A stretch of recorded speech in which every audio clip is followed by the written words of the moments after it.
morning to the participants. Today is basically a steel day. As we can see, the presentation will deal not into the details, but as the topic suggests, latest analysis and design trends for civil engineering structures.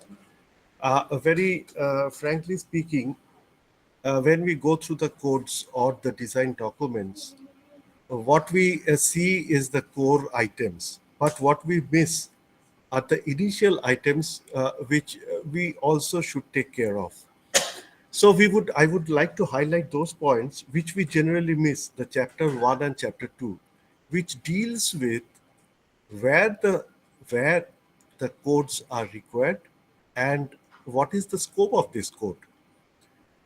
For example, if we start IS 800, its title is it's for general construction.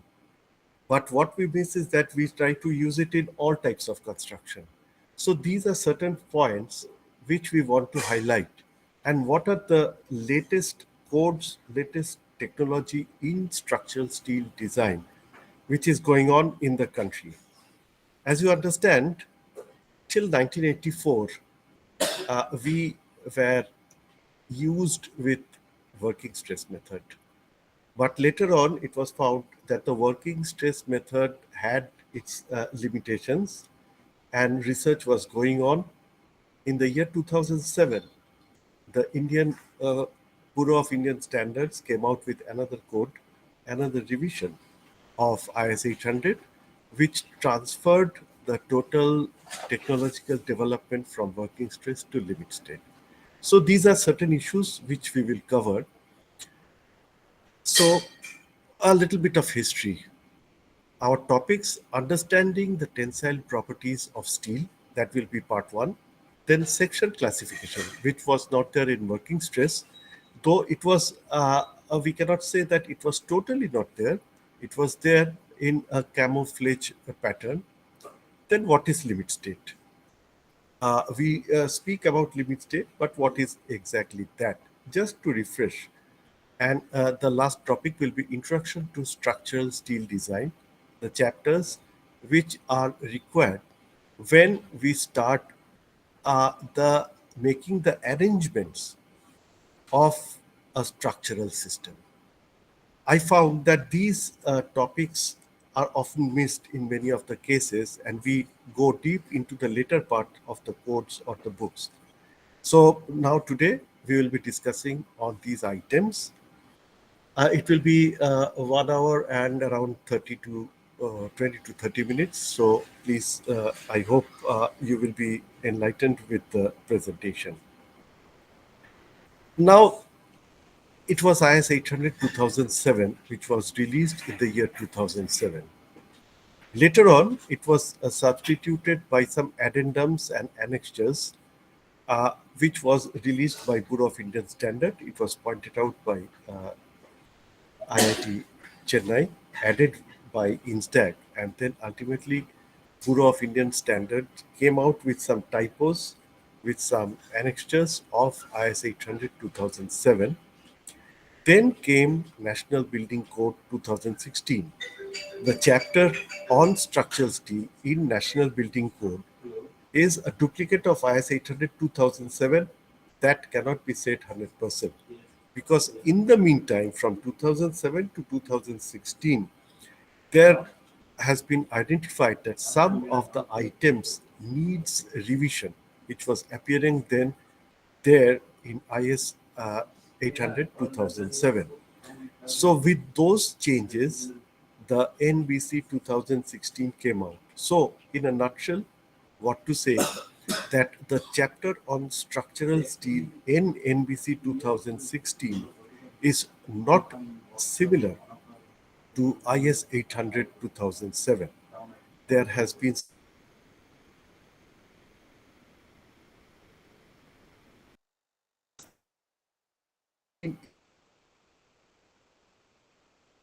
suggest that follow NBC 2007. undertaken has been incorporated in ISO 2016. The latest one is that IS 800 is again under revision. It is being carried out by Bureau of Indian Standards, and we are yet to know what new features will be added in this new code. So this is the history of recent times from 2007, after the introduction of working stress method, of limit state method, till date, the various steps which has been taken from Bureau of Indian Standards for designing with limit state method under different codes. These developments are to be followed. So now, why steel?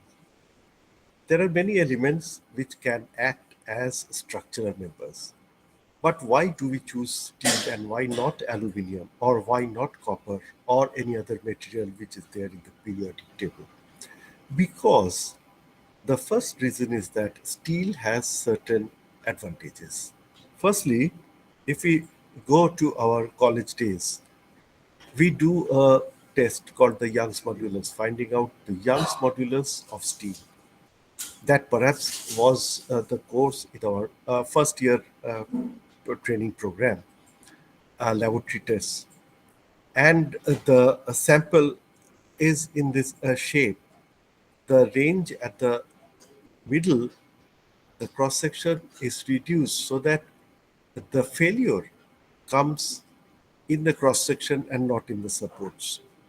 So the sample has been prepared in such a fashion that the failure can be gauged, the failure can be analyzed, and the length at which the zone at which the failure comes or probably will be coming has been defined. So the cross section has been prepared in such a fashion. So what happens if we go for the load versus distribution curve? This is the curve for mild steel. In the x-axis we have the deflection, and in the y-axis is the stress. So the advantage of steel is that at one point B we find an yield point. That is where we can understand that a steel has a definite point from which failure might start, which is not there in the case of other materials. This is a great advantage because it is determined at the point after which steel will behave in a different fashion. So this helps in designing, this helps in analysis, this helps in understanding the properties, the natures of steel. This property is unique in steel, for which steel is much more authentic to use. In any other material, this definite point of B, the yield point, is not there. So the point of failure for any other material, copper, say copper, zinc, or any other material, is not known. So it is very unpredictable, and thus the materials are not used or very much risky to be used in a structural purpose. But steel, having this advantage, is the preferred material for designing. So here from B to C, it's called the yield plateau, where the capacity does not increase, but the deflection goes on increasing. So after that point, if the load is much more increased, the capacity or the stress is increased, but it reaches a point called FU, which is called the ultimate, after which steel is no more steel and it starts failing. So we have 2 points. One is called the yield point and the other is called the ultimate point, Fy and Fu. So these are definite points in the case of steel, of mild steel. We are looking now into mild steel. So for high strength steel, the problem arises that we do not have, it does not have a specific yield point. So how to do? There is uh, an assumption that 0.2%, the straight line which meets the curve with the 0.2% of deflection, that point is defined to be the yield point for a high strength steel. So the high strength steel, in a nutshell, does not have a specific yield point, but for calculation's sake, uh, an assumption has been made and an yield point has been defined theoretically. So that is the yield point Fy for high strength steel. So the difference between the ultimate stress and the yield stress in mild steel is quite high. But the difference between the ultimate stress of high strength steel and the strength of uh, the yield strength of high strength steel is quite less. So with these the properties, steel finds a much greater and authentic and definite strength characteristics for which it is easier for the structural steel engineers to understand the point of failure to design according to these parameters of steel, which is not there in any other material in the periodic table. So this is, in a nutshell, the advantage we get from steel because we are definite. We know what is the yield strength, what is the ultimate strength, when to go towards the yield strength, when to go towards the ultimate strength. These definitions are very well defined in steel, which is not there in any other material. So this is why steel finds a place in structural steel design as it is quite definite in nature. Now coming to another aspect which has been incorporated in working stress method, but was basically not known in uh, which came into limit state method, but which basically was not there in working stress method, is called the section classification of items. So what is this? Let us think of that. So the left hand figure is called a channel. So let us now define a little bit in a different fashion. We don't call it a channel, but we call it a member having three parts. So one is called, let it be called as a stiffened part and the flanges as the unstiffened part. Why stiffened part? The web is stiffened because it is supported at the two ends. But these are the two ends, so the web might be termed as a stiffened element. And the flanges are fixed or are supported at one point, but it's free at the other point. This bottom flange also has the same characteristics. It is connected at one point, supported at one point, but unsupported at the other point. So these unsupported places are prone to weaknesses. These are the soft targets and they have the tendency of bending and failure. So now, just to recap, let us define this material as an element which consists of three elements. One is the top element, which is unstiffened as it is supported at one end and free at the other end. The bottom item, which is again a second element, which has the same characteristics. It is supported at one end and free at the other end. So it's also a weak item. And the third one is the web, or the stiffened element which is supported at two corners. So let us think in this fashion. We forget the term channel, but we identify or we define this section to be consisting of three elements, two of which are unstiffened and one is stiffened. So this is the stiffened element and these two are the unstiffened element. So what happens? So the section comprising of a stiffened element, of one stiffened element and two unstiffened elements. So how do we get the maximum stiffness stiffened elements? So these two are unstiffened. So these two are unstiffened, as soon as it is loaded under compression. In most cases, when it is loaded under compression, either direct compression or bending compression, the flanges, which are weak, which are unstiffened, have a tendency to buckle. So, how to increase the stiffness? So, this is nothing. If we can bend and form a king type of a support or a lip type of a support, this item, which was earlier unstiffened, is now supported at 2 points and becomes stiffened. So its stiffness, its strength gets increased. However, the lip, which is again formed, that becomes unstiffened. So the item which was earlier unstiffened has become stiffened, but a second idea which is only added to stiffen the unstiffened part, this becomes an unstiffened property. So this is how the stiffness of a material which is really uh, under a compression, either direct or bending, can be stiffened.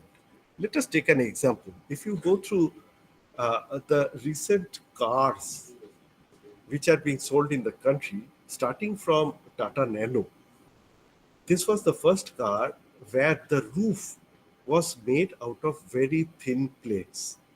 So, how to stiffen that one? The roof of a Nano was the first car which was corrugated. There has been undulations at the top, which made the roof very much stiffening. So, with thin sheets, the roof of a Nano car was stiffened just by changing the physical properties of steel. There were undulations which has increased the stiffness of the roof. Similarly, the other cars which came into market, if you watch the roof, you will find that they have replicated what has been made in Tata Nano. A very simple but very interesting way of increasing the stiffness of a material, thereby reducing the thickness of the material required. So now coming back to this point, so this top flange and the bottom flange, which were unstiffened, has become stiffened now. And this lip, which was added, can again be stiffened by again adding another lip. So this lip, which was unstiffened, has become stiffened now, as it has been again added with another type of a lip. So this is how an item can be increased in its stiffness by just changing its configuration. So the web, which was of huge length, has a chance of bulging or have a chance of bending. So if a kink can be added at the center, this web is firstly divided into two parts. This stiffened part again has been divided into two parts, and these 2 points are the points where the strength has been increased.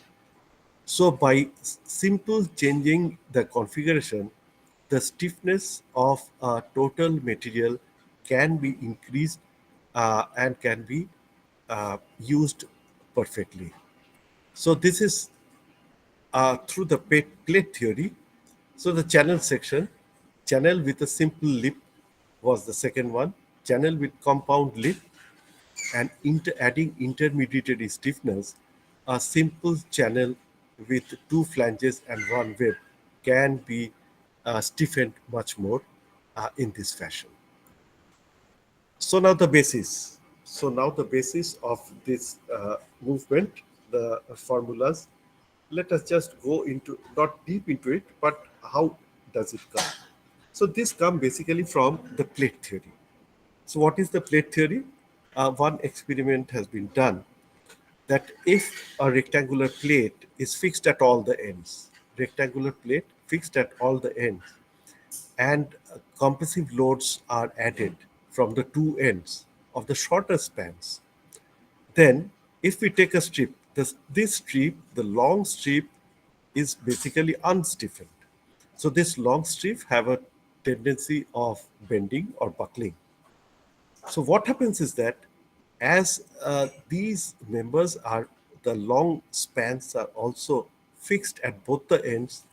If we consider a transverse strip, So this longitudinal strip, which has a tendency of buckling due to compressive load, is being restrained by a transverse strip.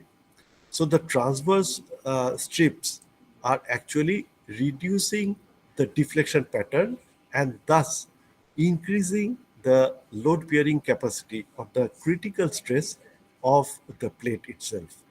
So a plate section which is fixed at all the edges have much more critical stress or much more strength capacity under compression than an ISMB or an ISMC of same thickness.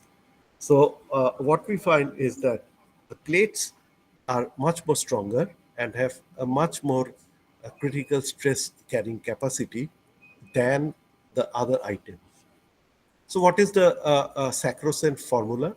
Critical stress sigma CR is equal to K, it's called the stiffness factor, pi square E divided by 12, 1 plus, this is a tau, actually Poisson's ratio square, into B by T.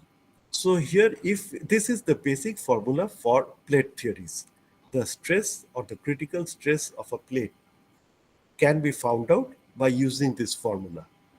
If you go into the formula, you see that most of the parameters are constants. K is a constant which depends upon the boundary condition. Pi is a constant, E is a constant, and in the denominator 12, 1 minus tau Poisson's ratio is 0.3 is a constant, and only variable is B by T. B is the width and T is the thickness. So B by T ratio is the only variable ratio. Otherwise, everything is constant. So how do we cope up with this formula? So if we try to find what is the critical stress of a certain thickness of a plate, we use that formula where B by T has been taken here, and the rest uh, critical stress is now being replaced by Fy. So here you see all the values are known K, pi, E, 12, 1, tau, Fy. If we put Fy as 250, this value of B by T will come to be 16. So there is only one value, that if B by T is equal to 16, then the critical stress is Fy. This is the limiting value beyond which, if B or T is changed, then the plate will have a tendency of bending or failure. So this was the initial formula from where this value of 16 came. If Fy is increased to 350, the value will be something else. So the value of Fy is an important parameter. If we put Fy is equal to 250, the value of B by T, limiting B by T, becomes 60. Beyond which, if B is increased or T is reduced, the plate becomes susceptible to deflection in yield stress Fy 250. This point was not known in IS 800 1984 version. The background was not known, but this limitation of B by T should be less than equal to 16 was there in the code unknowingly or basically theoretically.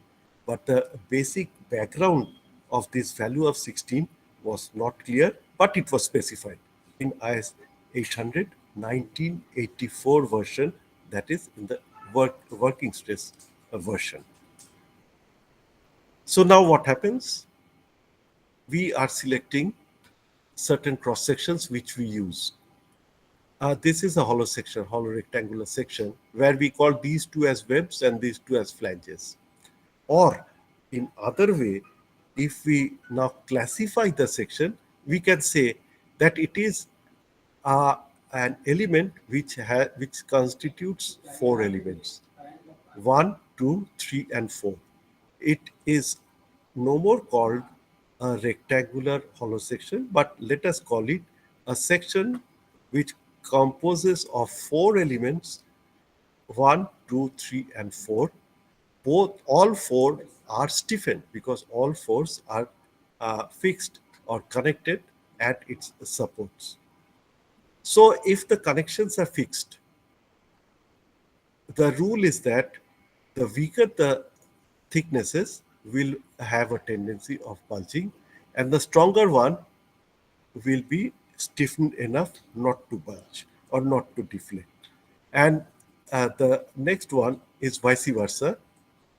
As we have assumed that the joints are fixed, so the tendency of the joints will be that the angle between these connections or these two elements will try to remain at 90 degree.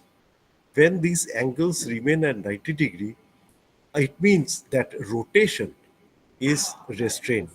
So when the rotation is restrained, it is defined that these joints are fixed in nature. If the rotations are not restrained, then the joints are termed as hinged. So now what is the value of K from the earlier calculation? What is the value of K? From various experiments, this value of K. From various experiments, the value of K has been found out.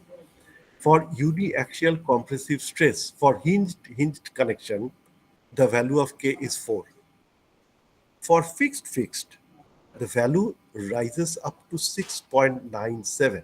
So it is highest, obviously, when both the ends are fixed. When it's hinged and free, the value is least 0.43, from 6.97 to 0.43. This is the differences in the values of K in two conditions. And when one part is fixed, other part is free, then the value is 1.27. So where is this hinged and free condition? This is the case. Say, for example, this point is hinged and this point is free. The example is the flange of an I section. The flange or the top flange of an I section, the element is considered to be free at the one end and hinged at the other end. In that case, the value of K is taken to be 0.43, which is the least of the values. So this is one example. This is a square hollow section where if we consider this plate, you see it is fixed at four places. So the value of K is 4. And this is the flange, the top flange under compression, which is vulnerable to deflection. This part, the connected part is hinged and the extended part is free. So the value of K at this point is 0.425. So this is 8 times. This hollow section is having a strength 8 times more than an ISMB or an I section. So what is local buckling? You see, there is a difference between local buckling and global buckling. In local buckling, the main overall axis remains the same. The x-axis, y-axis, z-axis, whatever you think, remains the same. It does not change. It does not uh, bend. But the flanges or the weak or even the web, whichever is weak, has a tendency of buckling in the axis in the same form, uniform form. The main overall axis remains the same. If you watch the flange of an I section which is under compression, you see this tip at the left hand side, it goes down. As soon as it goes down, the tip at the other end goes up.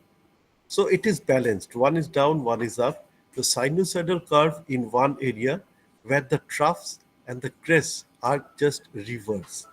The point which is under trough, the corresponding point in the other end will be under crest. So this sort of a nature is called local buckling. That is, buckling has occurred, but it has occurred locally. The main overall axis remains the same. Similarly, in a box section also, Whenever it is affected by total compression, the flanges or the elements which are weak have a tendency of a sinusoidal failure, but the main axis runs is unchanged. The main axis, whether it is long axis, whether it is a short axis, x axis, y axis, z axis, those remains the same. So when buckling occurs in this fashion, this term is called the local buckling, where axis or the overall axis remains the same. There is no change, but the elements have a tendency of buckling locally. So this is called local buckling. So how to manage this local buckling? Because local buckling also creates certain reduction in the capacity of a member. So how to take care of those? You see, these are certain sections which are angle. This is an angle section where this member is fixed at or hinged. It is supported at one end and free at the other end. So this thickness or this element has a propensity of deflecting. Similarly, is the outstand of a T. So this part is supported and this part is again free. So this part has a tendency of buckling, and so this element is weaker and is prone to local buckling. Similarly, the same example which we have given for I section, this part is not supported here but supported here. So this part, but the web is supported at this point and this point. This element is called the stiffened element, but this element is an unstiffened element and has a tendency of buckling.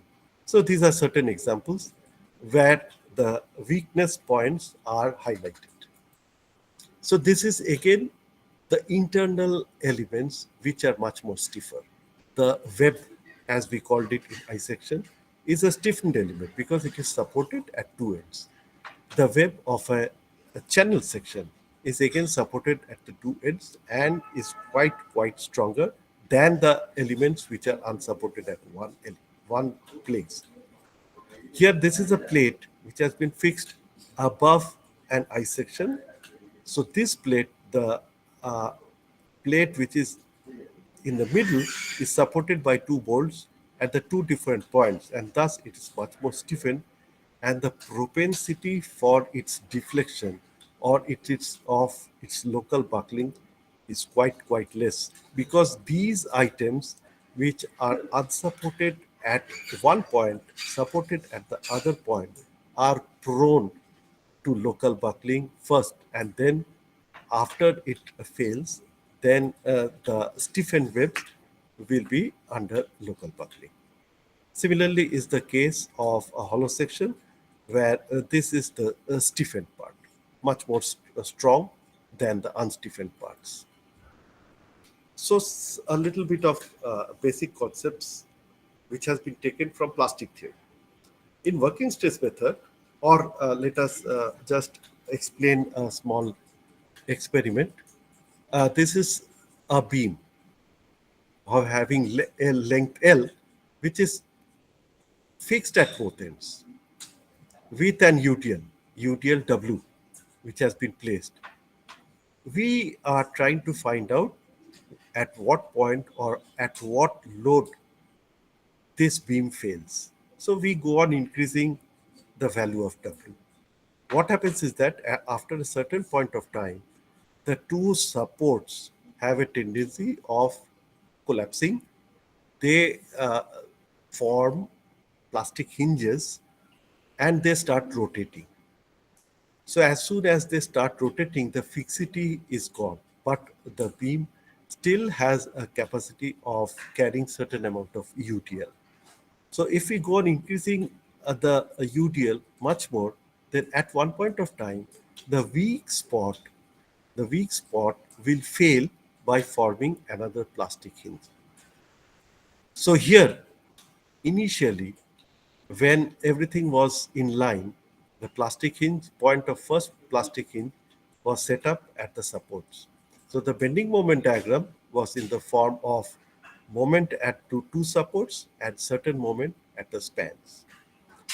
So the idea was that In working stress method, this was the limit. That is, if we now go to the cross section and find the stress diagram, in working stress method, as the loads were increased, the limit of load carrying capacity was thought that as soon as the top flange or the bottom flange reaches the fibers, the top fibers or the bottom fibers of the top flange or the bottom flange reaches the yield strength, that is the Lakshman Rekha, beyond which the beam does not have the capacity of carrying load. This was the idea in working stress method. But in limit state method, what was found that this is not true. The beam has a capacity to take much more load as only one fiber has reached its yield point. So what about the remaining fibers? And steel has a capacity of transferring the loads from one fiber to the other until and unless it reaches a point where all the fibers in the cross section reaches the yield strength. So this is the fiber where this is the stress diagram where all the fibers, all the sections, cross sections of say a member has reached yield strength. This is the ultimate beyond which it cannot go, it will start collapsing. So this is called the moment where plasticity has arrived or will be arriving. So this is called the situation M critical under plastification of cross section under bending. So in working stress method, it was understood that when one fiber, the extreme fibers under bending compression, reaches the yield strength, that is the ultimate beyond which loading cannot be done. And what calculations, what assumptions, what analysis has been done in working stress method was limited to that. But in limit state method, it was found that no, we are not utilizing the total capacity of a steel member. So it can go beyond yield strength and it can reach a place where all the fibers reaches its yield point. So that is the ultimate beyond which it is not possible. So when the sections reach this situation where all the fibers will reach yield point is an assumption. It depends upon the configuration, the cross section, the B by T of the member. Otherwise, this B by T is the guiding for local buckling. So the sections has been classified into four types. One is called the slender section, the other is called the semi-compact, the other is the compact, and the fourth one is called the plastic section. So from the name itself, we can understand the plastic section is a section where the cross-section stress that all the fibers in the cross-section can reach yield point or yield stress, after which the plastic section fails. So a section where all the fibers can reach yield point is called a plastic section without any local buckling, without any overall buckling is called a plastic section. So compact section is also there where all the stresses, all the fibers can reach the yield point, but after that, all of a sudden it fails. So that is a compact section. Semi-compact, it cannot reach. Only one fiber can reach the yield strength, after which it fails. So this is a semi-compact section. And the slender section is obviously very, very slender, very, very thin. So it cannot, even a single fiber cannot reach the point of taking yield strength at even a single fiber. So slender sections are the sections which are really useless for our design. So if you go to the code IS 808, which lists the number of uh, longs, if we say the I sections, the channels, the angles, we will find that the list is quite huge, a huge list. But what happens is that when we go to the industry, the manufacturers are limiting their manufacturing into certain items only. So if so there is a difference between the code and the manufacturer. There are many sections which appears in the code but has never been manufactured. Later on, it was found by investigation. It was found that the manufacturers were also clever. They rolled, they manufactured only those sections which were plastic in nature or which were compact in nature. Slender sections are very less, even semi-compact sections which are found in the market are very less. The manufacturers manufacture only the plastic and the compact sections because they have the certain designing advantages. So how to classify a slender, semi-compact and compact section? There are certain limitations which we don't want to go in details. It is there in table 2 of ISO 800 where it gives a limitation, a value of B by T for certain cases. So if B by T is less than 9.4 epsilon, then that section can be classified as plastic. If it is more than 9.4 but less than 10.5, it can be compact, and so on and so forth. We do not want to go into details because it is quite a simple table which could be considered in table 2 as in IS 800 as well as in NBC 2016.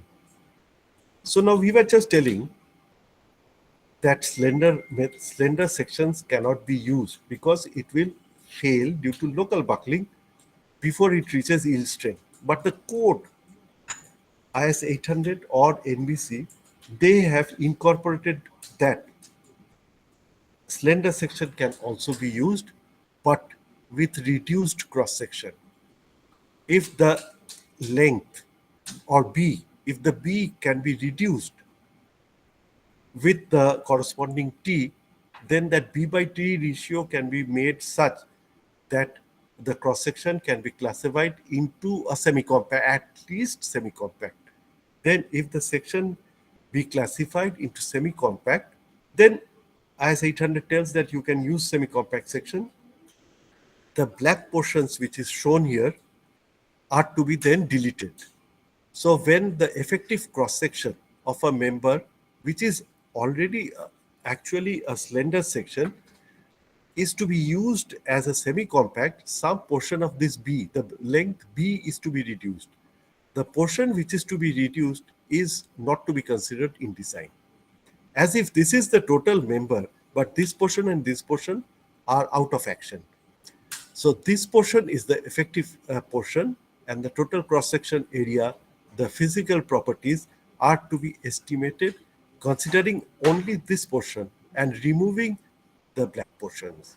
So what happens is that a slender section is converted into a semi-compact section in this fashion and is used as a member for designing in limit state method through IS 800 2007. So, in other words, the section which was considered to be slender is now transformed theoretically into a semi-compact section and is made use according to code IS 800 2007. This is an addition which has been incorporated in the later stage. The IS 800 2007 do not have this version, but later on in NBC and before that in the annexure, this was added. So the NBC 2016 has this clause with this picture into the addendum list. So this is what the table 2 speaks. The definition for road section, what will be the parameters that has been told. So this is how a section which is to be used in designing is to be classified. So the first step of starting a design after selecting a section is to find out whether the section is plastic compact, semi-compact, or slender. So if it is plastic, then we have to consider that it can reach up to the plastic's limit. If it is compact, then also it can reach it to the plastic limit. But if it is semi-compact, then forget about plastic limit. It will fail as soon as it reaches its yield point, yield stress. So this is the first point of our calculation to find out the section property, whether it is plastic, compact, semi-compact, or slender. The starting point of structural steel design, which can be understood by considering table 2 in the code. So as already told, if we draw a pie chart of the total number of Indian sections which are I sections which are rolled, 49% of the I sections are plastic in nature. 35% are slender. Slender sections have also its use. It can be used in places where there will be no local buckling. So where are the locations where there will be no local buckling? It will be those elements which will never undergo compression. It will always be under tension, where you can use the slender sections, because the situation, the issue of local buckling will not arise.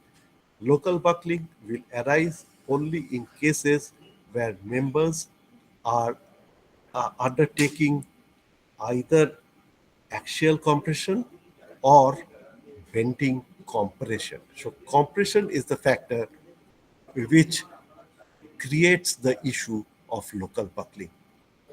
So 49% plastic, 35% slender, 4% semi-compact, and 12% compact is the total configuration of Indian rolled I sections at this moment. So what is limit state method? Limit state method, why would, before coming to limit state method, let us think, why do we design? What is the requirement of design? There are masons, there are many experienced people without any technical background who are building castles, who are constructing here and there. Then why do we require a designer? We require a designer basically to understand that all the physical parameters, all the loads or the action points which come to a structure is being resisted or not. Is the structure fit for the purpose? A transmission tower should act as a transmission tower and not of any other tower. A building, a residential building, should be such that it is comfortable for use as a residential building. So the structure should be fit for the purpose. Secondly, it should be safe and robust. It should be safe. So a mason who has no experience cannot tell you, cannot gauge you how safety or how safe is its structure, which a designer can find out. And totally, it should be economical also. There was one example which I always give, is that in Bombay, a bridge was constructed, and the bridge is an iconic bridge. After which the contractor who constructed the bridge gave an advertisement in the newspaper that this bridge is so strong that 20 elephants can dance. The bridge is so strong, we have built this bridge that 20 elephants can dance. So next day, in the same space, his competitor his competitor advertised, then why do you do such a bridge? Because there is no requirement of 20 elephants coming over that bridge and again dancing at the same time. So it's over capacity. Why do you design such a bridge? You have actually misled the nation. So a designer is to think in that aspect. He should think of economical but durable structures. So in a nutshell, it should optimize in all the parameters. Your structure should be optimized in all and various ways which can be thought of. The item should be fit for use. The item should be safe, and it should be economical, as well as at the same time it should be durable. So for this, what is the first step? We have to think of a design philosophy or a design method. How to design, what will be the general arrangement, what will be the requirements, what will be the loads, is to be first developed, first identified, and then we can start the design. But what happens? There is always uncertainty. The uncertainty of loads. There are too many parameters. One is the loads, which can be identified, again cannot be identified. And in the other part are the resistances of these loads, which also can be identified to certain extent. The amount with which it can be identified results to the effectiveness of the design. If we can identify that this building or this structure will have X amount of load and there will be no variation, then we can design a structure much more effectively. But in practical purpose, this does not happen. There is always an uncertainty of loading, of the material strength, of the structural dimensions, for which the structural dimensions also vary, for which we have another code for tolerances. Otherwise, that tolerance code would be of no use. So we understand will be certain amount of dimensional uncertainties during the manufacturing processes. And obviously, there will be some uncertainties under the behavior of load. No matter how much we try to understand the uncertainties, there is always a certain amount of uncertainty which is never understood or it is hidden. Say, for example, this is a known picture, the Twin Tower. In spite of knowing all the forces which might come up, there was a fifth force which came, which was never envisaged. So, this is the uncertainty of loading. In spite of knowing all the parameters which can affect this tower, another new load, another new uncertainty came into being, for which this building was has failed. So this is again taken from a picture from Gujarat itself during the earthquake. You see the uncertainty of the material. The total building is intact, but the ground floor has failed, perhaps due to certain uncertainties in the strength of the material. So uncertainties remain in spite of your knowledge or your thinking that I have known each and every parameter. It's not possible. Uncertainty BF. This is the Tacoma Bridge in USA. You will see it in the video that this bridge failed just after 1 or 2 hours of its opening because of a certain effect which is called the vibration effect. Due to the vibration effect due to wind, the bridge failed only after 2 hours of its opening. So this was an uncertainty which was never envisaged, but it ultimately happened. So we have to live with these uncertainties. Design error, a US bridge, just after inauguration, it collapsed. So these errors, these uncertainties remain. So how to cope up with these uncertainties? So while we think of limit state design, so limit state is that state beyond which, if the structure reaches, then it has a tendency of failure. So that is the Lakshman Rekha, beyond which it is not desirable to go. So limit state can be two types. One is of strength, and the other is of serviceability or deflection.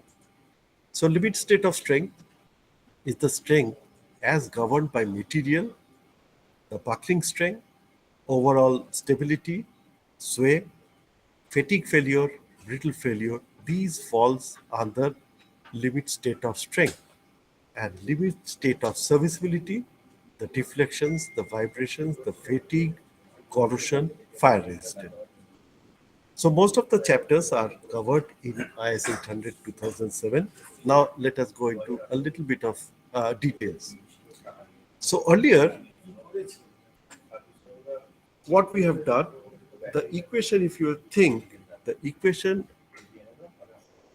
this is the main equation, load, which is one parameter which is to be considered, should be equal to resistance. That is the ideal condition. But as there are certain amount of uncertainties, this is called engineering and this is not called physics.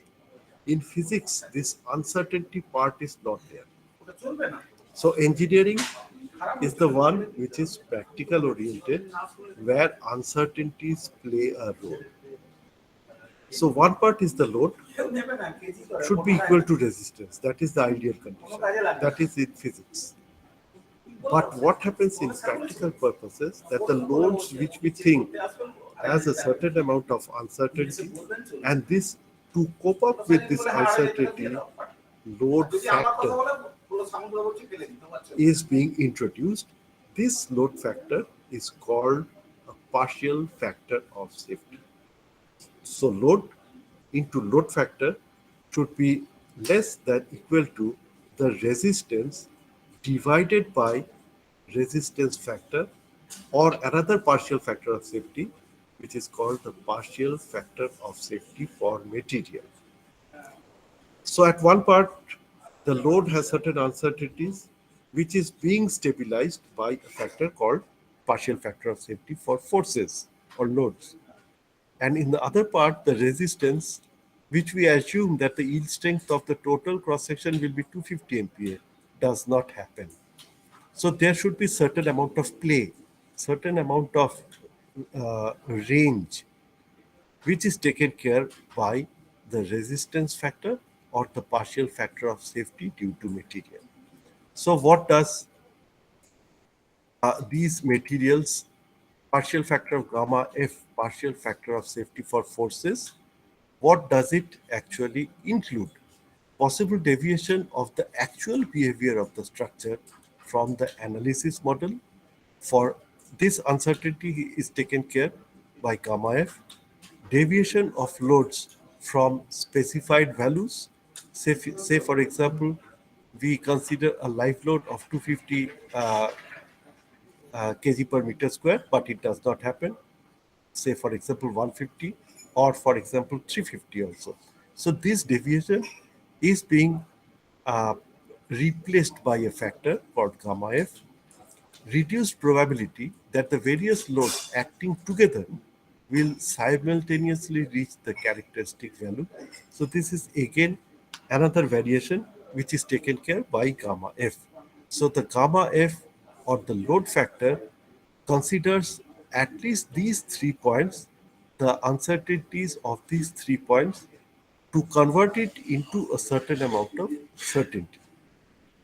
And the gamma M also take care of certain items, possible deviation of the material in the structure from that assumed in design, possible reduction in the strength of the material from its characteristic value. We think that 250 MPa is the characteristic of the yield strength, but in many cases, if it is from a re-roller, it might not be 250 but 215.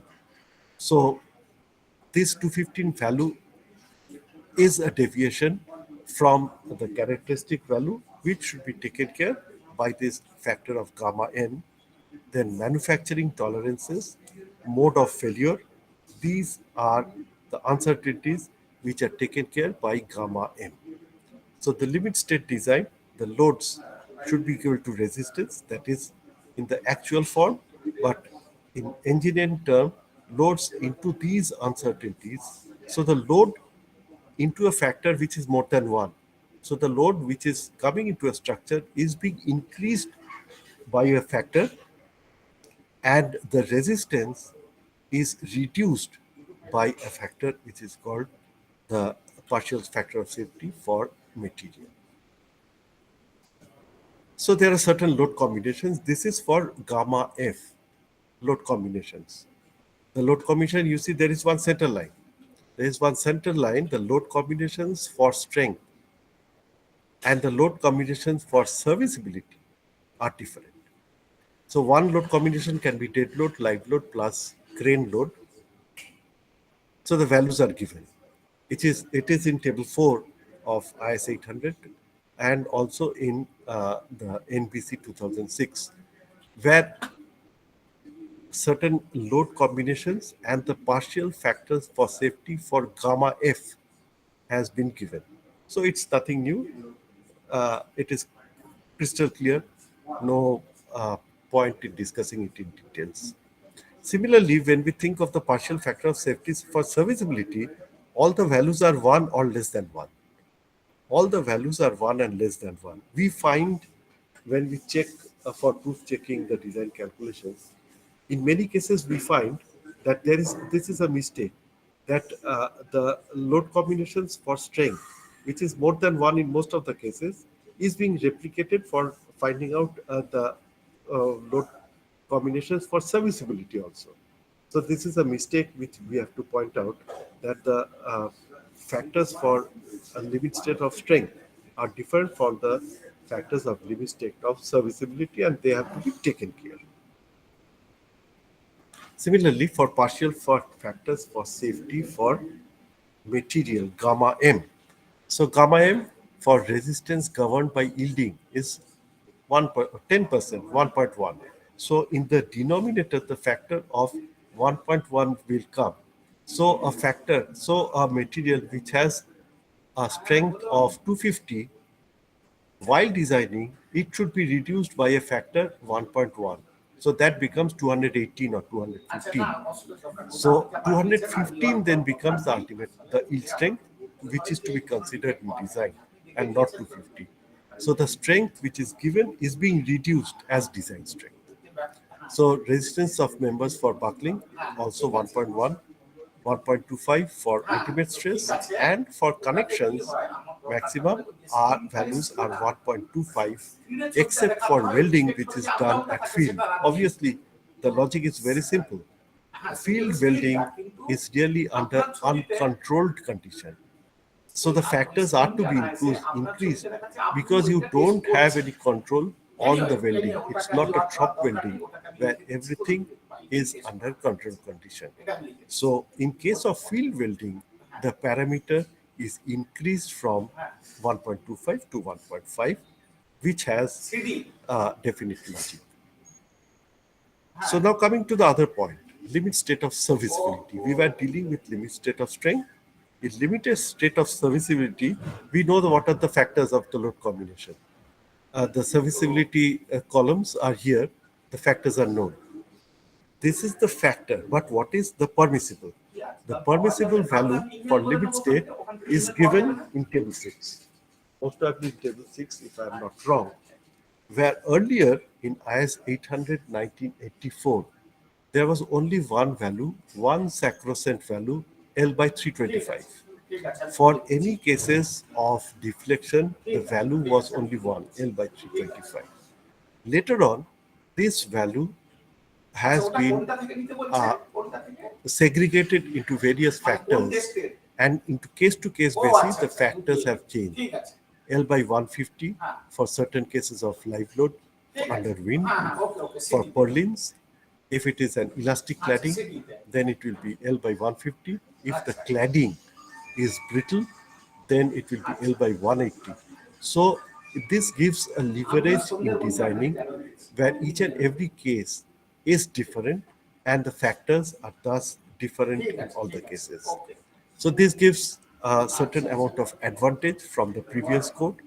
Earlier in the previous code, there was only one value, L by 325, in all cases, whether it is purlin, whether it is a cantilever span, whether it is a rafter support, it was L by 325.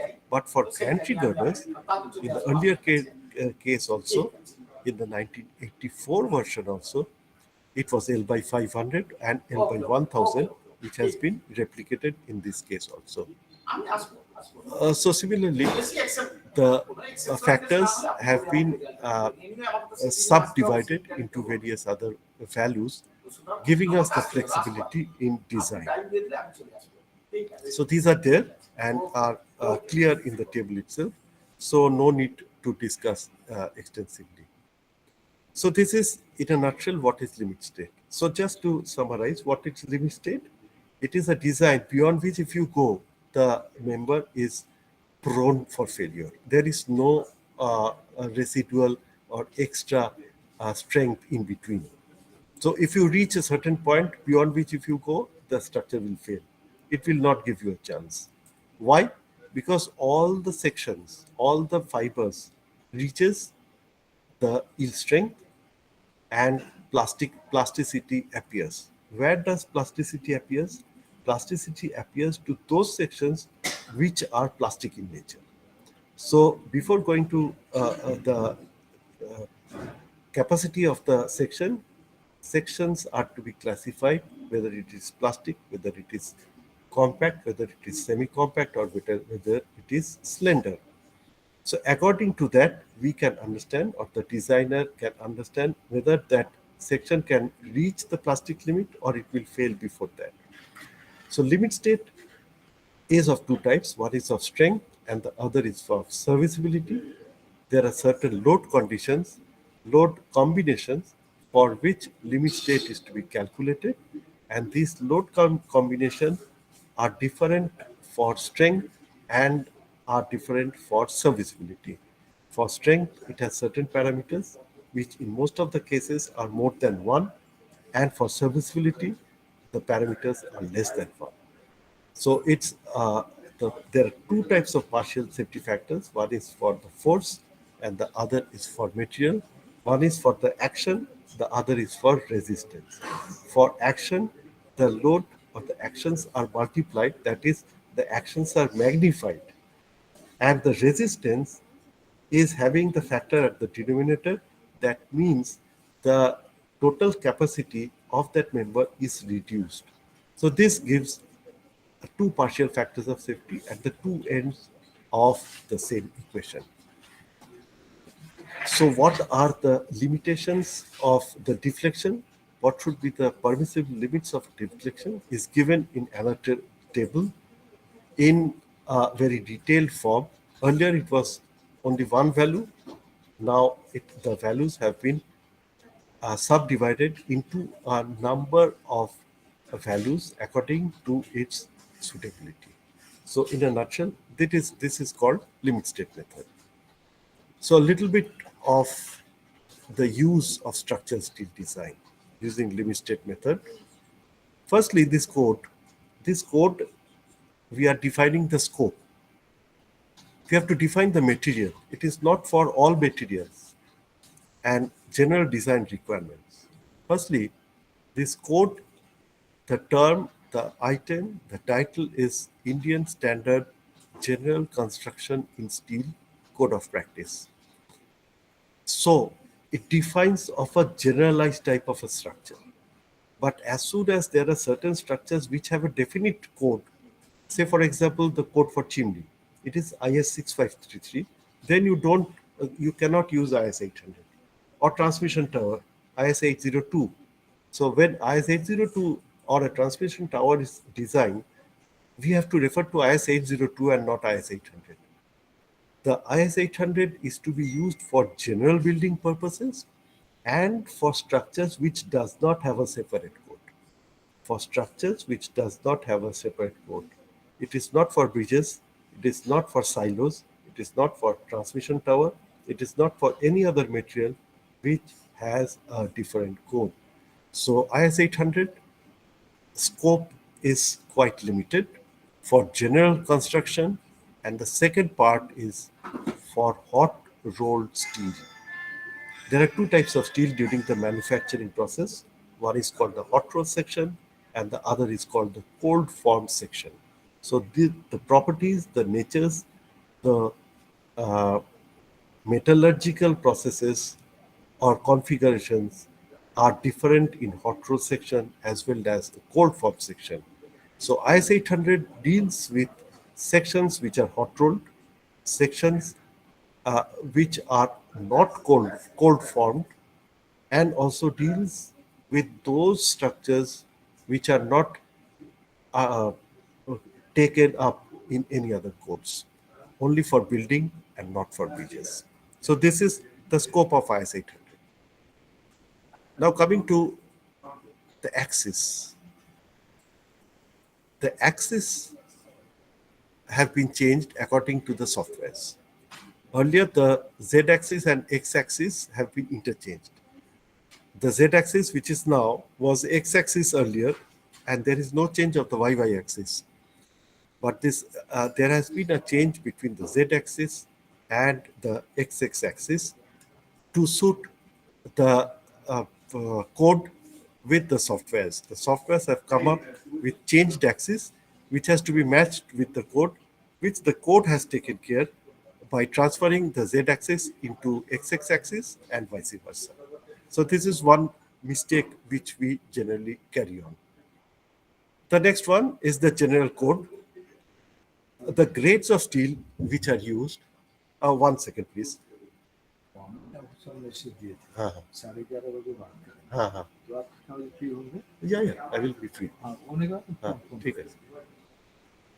Uh, so now, any steel which is manufactured conforming to IS 2062, that is mild steel, can be considered in this code, and the grades E250 means yield strength 250 to yield strength 650 can be used, and design can be done according to IS 800 2007. So these are the scopes which we often tend to avoid, which we often miss also. So there are certain limitations of this code which we have to understand. The steel, grade of steel, unit mass 7850 kg per meter cube or 7.85 grams per cubic centimeter. Modulus of elasticity 2 into 10 to the power 5 MPa. Poisson's ratio 0.3. Modulus of rigidity, which requires when torsion comes into play. Thermal coefficient 12 into 10 to the power minus 6 degrees centigrade. So these are the basic parameters or properties of steel which is to be considered for while designing with IS 800. So the two important parameters or the four important parameters of the mechanical properties of structural steel is its yield strength, which is a parameter which is required for designing. It's the ultimate or the tensile stress, which is the parameter required again for designing. Percentage elongation, if it is more elongated, the ductility increases and it affects the deflection criteria and notch toughness. So the basis of design we have already discussed. I think we have discussed the main points. So let's now end this part and finish my presentation. If there is any question, to conclude, please note that whatever we have spoken seems to be quite complicated from the older version of IS 800 1984 to the newer version of IS 800 2007. But this has happened only due to the many complexities in the code of IS 800 2007 are not due to the change in design philosophy from working stress method to limit state method, but rather due to the advances made in the structural steel design over the years, which help in a more rational and reliable estimate of the collapse load. So it has been complicated. It has increased the stresses of the designers, but uh, the advances which has been already done in through research has been incorporated in this code, and a more rational and reliable estimate of the collapses could be identified, perhaps could, because uncertainties are uncertainties. It might come anytime, anywhere. So I give the acknowledgement to Dr. S.R. Satish Kumar of IIT Madras for helping us in preparing this presentation as well as guiding us properly, and Dr. S. Arul Jayachandran of IIT Madras also. We have taken the references from a teaching resource material which is available in our website. Teaching resource material in our website www.steel-insdag.org, and you can get 45 chapters which you can download. And we have taken the reference from National Building Code 2016. Thank you very much. Thank you very much for your patient hearing. Thank you. Open for discussion.